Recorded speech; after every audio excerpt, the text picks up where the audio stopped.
I never thought I'd find myself in this position, sitting at my kitchen table, coffee mug trembling in my hand, staring at the wall and replaying my life like an old movie on repeat. My name is Jake, and I had always thought my marriage to Lisa was solid. We were the couple that everyone envied. A decent house in a good neighborhood, two kids who were thriving, and routines that made life predictable but comforting. But I guess the predictability had also bred complacency. The first signs of trouble were subtle. Lisa was spending more time on her phone, her laughter seemed a little too rehearsed, and the late nights at work became more frequent. I brushed it off initially. After all, who doesn't have stress at work? But there was this nagging feeling in my gut, like a persistent itch I couldn't scratch away. Looking back, I realized I was living in denial. I would come home from a long day, exhausted, and see her sitting on the couch, engrossed in whatever was on her phone. When I'd ask her what she was up to, she'd flash me that perfect smile and say, "Just work stuff." I wanted to believe her. I really did. Then came a Saturday morning that changed everything. The kids were at their grandparents' for the weekend, and I thought it would be a perfect time for us to reconnect. I planned a brunch, tried to be romantic, but she seemed distant, almost like she was somewhere else entirely. After the meal, she announced she was going for a run. She used to love running with me, but now it was always alone. I nodded, trying to mask my growing concern. As I cleaned up the dishes, I noticed her phone buzzing incessantly on the kitchen counter. It was strange. She had never left it unattended like that. Curiosity got the better of me and I picked it up. A notification flashed across the screen, a message from a contact named Sarah. I hesitated, but something compelled me to open it. I wish I hadn't. What I read turned my world upside down. The messages were explicit, teasing in a way that made my stomach churn. "Can't wait to see you tonight, babe. You make me feel alive." Every word felt like a dagger to my heart. I scanned through the thread, each message digging deeper into my chest. There were plans, flirty exchanges, and a palpable chemistry that shouldn't exist outside of marriage. Everything from that moment on became a blur. I felt my heart race, my breathing quicken, and an overwhelming sense of betrayal washed over me. I dropped the phone, my mind racing with shock and disbelief. How could she do this to me, to us? My life began to feel like a scene from a bad movie, and I was the unsuspecting protagonist staring down the barrel of a betrayal I never saw coming. When she returned, I knew I had to confront her. My heart pounded in my chest as I prepared for the inevitable confrontation.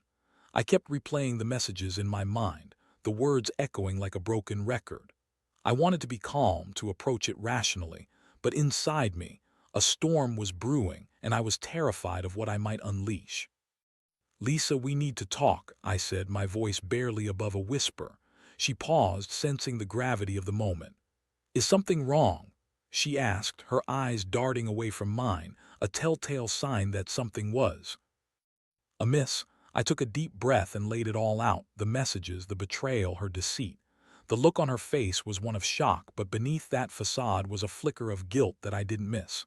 "Jake, you don't understand," she stammered, her voice quivering. "It was just a phase. I didn't mean for it to go this far." A phase? I couldn't believe the words coming out of her mouth. She was trying to downplay what was clearly a full-blown affair. My heart raced with anger, sadness, and disbelief all at once. How could she lie to me so easily? I wanted to scream, to throw things, to make her feel even a fraction of the pain she had inflicted upon me. But instead I stood there, a mix of shock and sorrow washing over me. This was more than just betrayal. It was an emotional earthquake that shook the foundation of everything I thought I knew. As the confrontation unfolded, I felt a deep pit in my stomach. I had always considered myself a rational person, but in that moment, logic seemed to abandon me. The emotional impact hit me like a freight train. I felt lost, angry, and completely shattered. I had devoted my life to this woman, and now, in just a few sentences, everything seemed to unravel. What was I supposed to do now? How was I going to move forward? My heart raced with possibilities, but all I felt was a heavy weight pressing down on me. I had thought our love was unbreakable, but now it felt like it was hanging by a thread. To be continued. As I stood in our kitchen that day, the weight of Lisa's betrayal hung thick in the air. The aftermath of our confrontation left me feeling like I had been punched in the gut. I had wanted to hear her say she was sorry, that she'd make things right. Instead, all I got were excuses and half-hearted explanations. "Jake, I was just feeling overwhelmed," she continued, her voice trembling. "You've been so busy with work and I don't know. I just needed something to feel alive again." Alive. My mind reeled at her choice of words. It felt like a stab in the heart. I had dedicated myself to being a good husband, a devoted father, and here she was, claiming that my hard work and commitment were the reasons for her infidelity. It was absurd, and somehow that made it hurt even more. I wanted to scream, to throw her words back at her, but I held my tongue. Instead, I felt a strange calm wash over me, as if all that emotional turmoil had settled into a chilling silence. I was no longer angry, I was just numb. As the days passed, I found myself in a daze. I went through the motions of daily life, taking the kids to school, pretending to be involved with work. But inside, I felt like I was in a haze. Everything felt surreal. I'd catch myself zoning out, staring blankly at the walls. I couldn't shake the image of her with someone else, the thought that our life was a facade and the laughter we shared was nothing more than a mask. I tried to talk to her about it, to understand what had happened, but every conversation felt circular. She apologized, promised me it wouldn't happen again, but the trust was shattered. I never thought I'd feel so alone, even when she was right beside me. I started to drown my sorrows in my work, burying myself in tasks that didn't require much thought. I didn't want to deal with the reality of my home life. Each email I sent, every meeting I attended allowed me to escape the emotional turmoil waiting for me at home. I was in survival mode, just trying to get through each day. But then, something shifted. One night when Lisa was getting ready for bed, I noticed her phone buzzing again. The familiar pit of dread opened up in my stomach. I turned to her and said, "Can I see your phone?" She froze, her expression shifting from surprise to panic. "Why?" "Because I want to know who you're talking to," I replied, my voice steady but firm. This was my breaking point. I needed to know the truth, to see how deep the rabbit hole went. She hesitated, and for a moment I thought she might just hand it over voluntarily, but instead she shook her head. "You won't understand, Jake. It's complicated." Complicated. I felt the anger rise again, that same burning feeling from days before. Complicated? You mean like your affair? That's complicated. I could see the shame wash over her, but she still fought back. "You don't know what it's like. You're always working," and I felt neglected. So there it was. She was still trying to spin this narrative that it was my fault. I felt my anger morph into a cold fury. I wasn't going to be her scapegoat. "Lisa, this isn't about me. This is about you making a choice.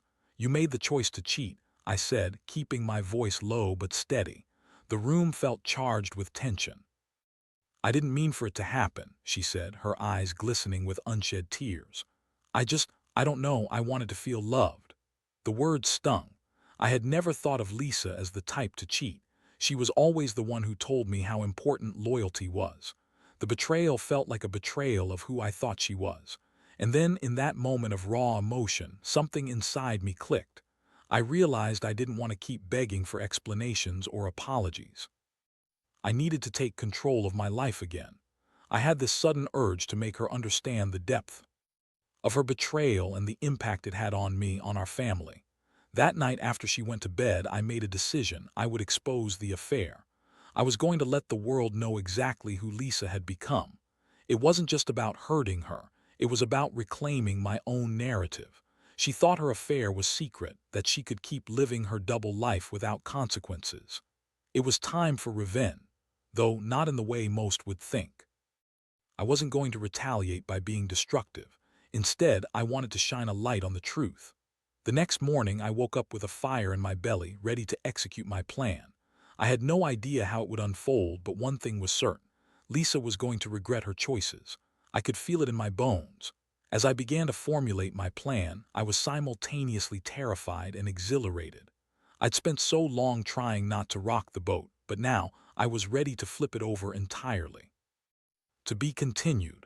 The day after my realization felt like a turning point.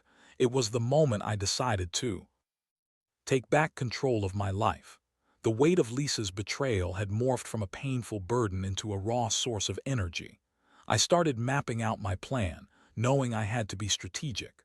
Revenge, for me, wasn't about causing chaos, but rather about illuminating the truth. The first step involved gathering evidence.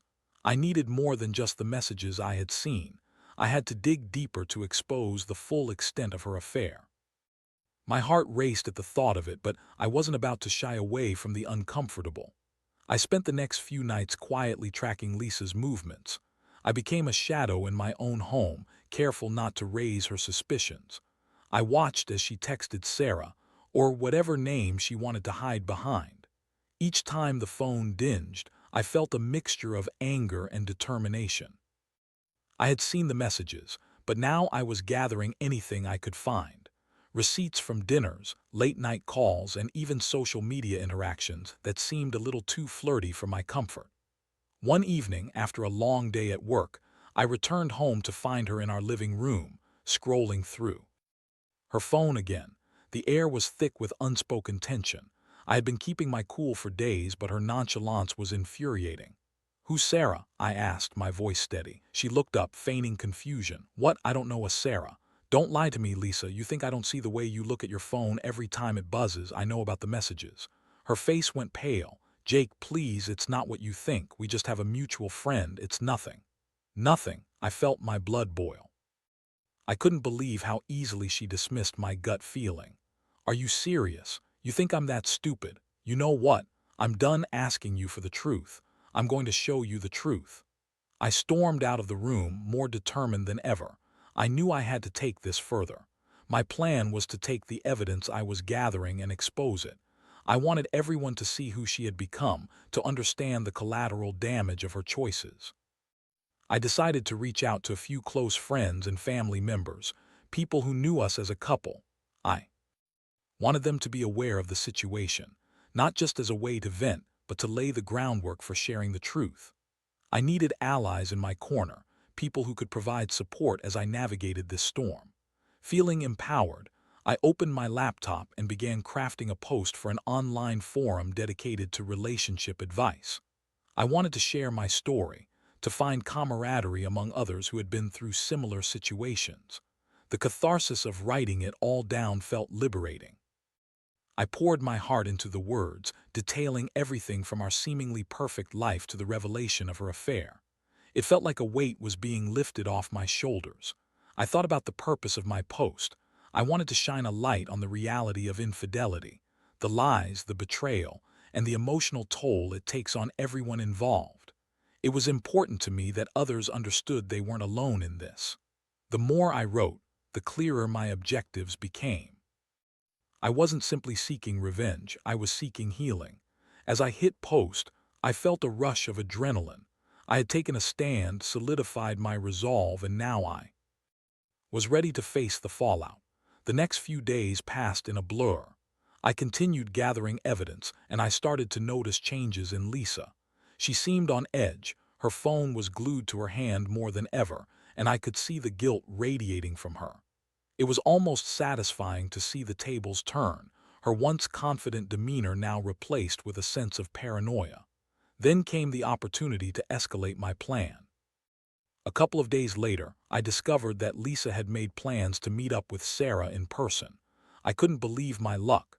I had a chance to catch her red-handed, to expose the lies in real time. It was the perfect moment to bring everything crashing down. I sent a few discreet messages to my close friends, letting them know the time and place of Lisa's meetup. I wanted witnesses, not just for my own peace of mind, but to make sure Lisa knew that her actions had consequences. I could already anticipate her reaction when she realized that her secret life was about to unravel before her eyes. The night of the meetup arrived, and I felt a mix of anxiety and anticipation. I positioned myself at a nearby cafe, a place where I could see her without being seen. My heart raced as I waited for her to arrive. Every passing moment felt like an eternity. Finally, I spotted her walking in, looking around nervously. I knew she was about to meet someone, and I could only imagine the surprise on her face when she saw me there. The moment she caught sight of me, everything shifted. I could see the shock wash over her as she realized I wasn't going to let this go. I was ready to expose her, to make sure she felt the full weight of her choices. As her phone buzzed and she began to respond to messages, I took a deep breath. I was ready to confront her, ready to show her that she couldn't hide from the consequences of her actions anymore. To be continued. Sitting at that cafe, I felt the adrenaline coursing through my veins. I watched as Lisa's expression shifted from casual indifference to shock and horror the moment her eyes locked onto mine. It was surreal. This was the culmination of everything I had been through over the past few weeks, and now I was about to confront her about her lies and deceit face to face. As she approached the table, I could see her mouth open and close, but no words came out. I wanted to relish that moment, to savor the look of disbelief on her face, but I was too consumed by the reality of what was happening. My heart was pounding like a drum, and I felt a mix of anger and relief. The truth was finally coming to light. "Jake, what are you doing here?" she exclaimed, her voice trembling slightly. I stood up, trying to maintain my composure. "I could ask you the same question. Who are you meeting, Lisa? Is it Sarah?" Her face paled. "It's not what you think. I came here to talk about us, about working on our marriage." But the panic in her voice was palpable. I could see her desperately trying to backtrack, but I wasn't having any of it. "Come on, Lisa. You really expect me to believe that? We both know why you're here. You're here to meet him." I gestured to an empty chair across the table, inviting her to sit down. I wanted her to face this head-on, to acknowledge the reality of her actions. At that moment, her phone buzzed again and she quickly glanced at the screen. I instinctively leaned over, catching a glimpse of a message that made my blood boil. "Can't wait to see you, babe." I felt an explosive mix of emotions, anger, sadness, and even a strange sense of empowerment. "You know, I've seen those messages. I've seen everything, Lisa. You think this is just some phase, but this is real. You've been lying, and I'm done being the fool." "Jake, please," she began, but I cut her off. "No more excuses. I deserve better than this. Our kids deserve better than this." I couldn't keep the hurt from my voice. It was raw and real, and I could see the impact of my words hitting her like a physical blow. Just as I finished speaking, a guy walked in, looking around until his gaze landed on Lisa. If I thought her face was pale before, it was now ghostly white. I could see the panic flicker in her eyes as she tried to regain her composure. "Lisa," he called out, his smile fading as he took in the scene. "What's going on?" I felt a rush of satisfaction at the sight of him. This was the distraction she had turned to when she felt neglected. "So this is the guy?" I shot at her, my voice laced with scorn. Lisa stammered, "Jake, no, it's not like that." But I could see the disbelief on the guy's face as he took stock of the situation. "What the hell is happening here?" "This is my husband," Lisa said, her voice barely above a whisper. "Your husband?" He echoed, surprised. I seized the moment, standing tall. "Yeah, her husband, the one she decided to cheat on. You might want to rethink your choices here, buddy." The guy looked like he was about to bolt. I could see the realization wash over him, and suddenly the bravado Lisa had been clinging to was gone. She looked small, cornered, and vulnerable. "Jake, this isn't how I wanted you to find out," she pleaded, her voice trembling. "I was going to tell you, I swear." "Tell me." I scoffed, shaking my head in disbelief. "You think you have the right to tell me anything after what you've done? You've already made your choices." The guy stood there, frozen, not knowing what to say. I could sense he was a decent guy. He looked just as bewildered as I felt. It wasn't his fault, but he had stepped into a mess that he had no idea existed. "Listen, I don't want to make this worse for you," he said to Lisa, glancing at me nervously. "I didn't know. I thought." "Thought what?" I interrupted, my voice rising. "Thought she was single." "'Cause I can assure you she's not." Lisa's eyes filled with tears, and for a moment I almost felt sorry for her. But then I remembered the pain she had caused, the lies she had spun, and the way she had shattered the trust we had built over years. "Just go," I said to the guy, my voice softer now. "You don't need to be part of this. I'm not angry at you." He looked at Lisa one last time, then turned and walked out. The tension in the air was thick as I faced Lisa, who was now trembling, tears streaming down her face. "This is all your fault," I said, my voice low and steady. "You made this choice, Lisa. You put us in this situation. I'm done pretending like our life is perfect. I'm done pretending like you haven't destroyed our family." "I'm so sorry, Jake. I didn't mean for any of this to happen," she sobbed, her voice cracking. Sorry isn't enough. You've shattered my trust and you've shattered our family. I can't look at you without seeing the betrayal. You don't get to play the victim here." Her face fell and I could see the realization dawning on her. She had crossed a line and now she had to face the consequences. Leaving the cafe, I felt lighter. The confrontation had been cathartic. I had stood up for myself, and Lisa had witnessed the fallout of her actions. Revenge, in this case, felt like reclaiming my narrative and taking control of my life again. But there was still a long road ahead.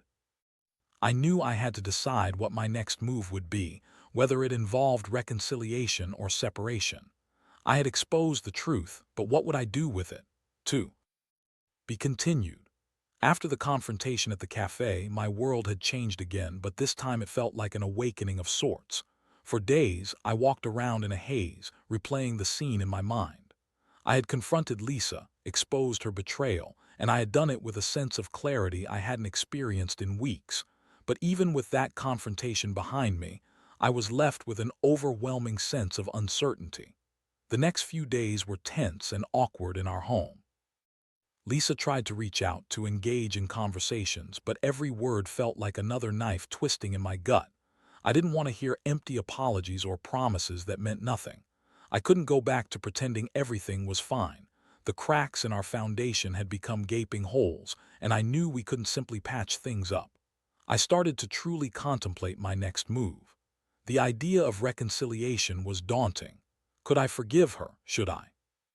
My heart screamed for me to protect myself and my children, to make sure we weren't subjected to this kind of emotional chaos again. But I also felt a lingering sense of love for her, and part of me wanted to believe we could work through this. I began to confide in friends, sharing the details of what had transpired. Their support was invaluable. They listened patiently as I poured out my feelings of betrayal, anger, and confusion. Their advice varied, but the consensus was clear. I needed to take time for myself to figure out what I truly wanted. One evening, after the kids had gone to bed, I found myself sitting on the couch, staring blankly at the wall. Lisa walked into the room, and for a moment, neither of us said anything. There was so much left unsaid, so many emotions hanging in the air. I could feel the tension between us, the weight of everything that had happened hanging heavy in the silence. "Jake," she finally said, her voice soft and tentative. "Can we talk?" I sighed, bracing myself for what was sure to be another round of excuses or half-hearted attempts at reconciliation. But I nodded, feeling a mix of exhaustion and curiosity. We needed to address what had happened, and I was willing to hear her out, even if I didn't know where it would.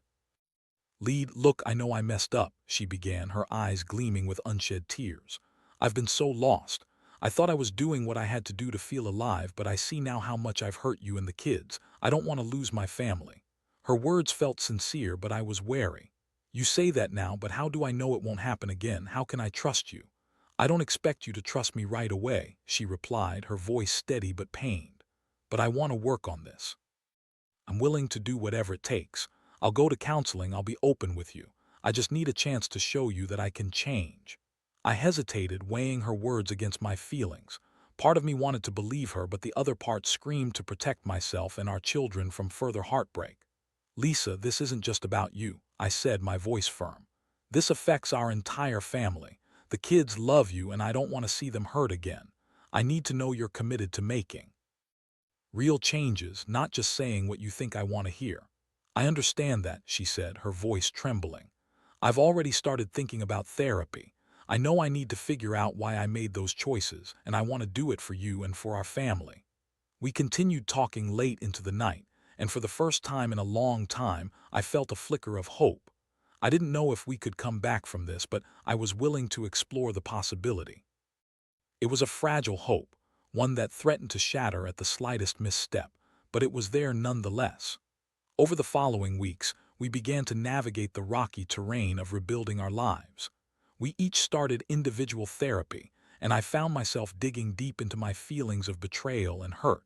It was an emotional roller coaster, and some days I felt like I was making huge strides, while other days I was drowning in the weight of it all. Lisa also seemed committed to the process.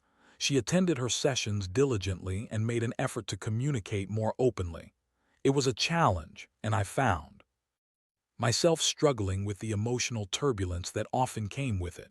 I also made a point of prioritizing my own self-care. I returned to hobbies I had neglected, spent time with friends, and focused on being the best father I could be. I didn't want to lose myself in the chaos of our relationship. I needed to remember who I was outside of this turmoil. The progress was slow but tangible. There were still moments of doubt. I'd catch myself wondering if I could truly forgive her or if I would always carry the scars of her betrayal. But as we worked together, I began to see glimpses of the woman I had fallen in love with. One evening, we sat on the porch, watching the sunset. It was a tranquil moment, but I could sense the tension still lingering beneath the surface.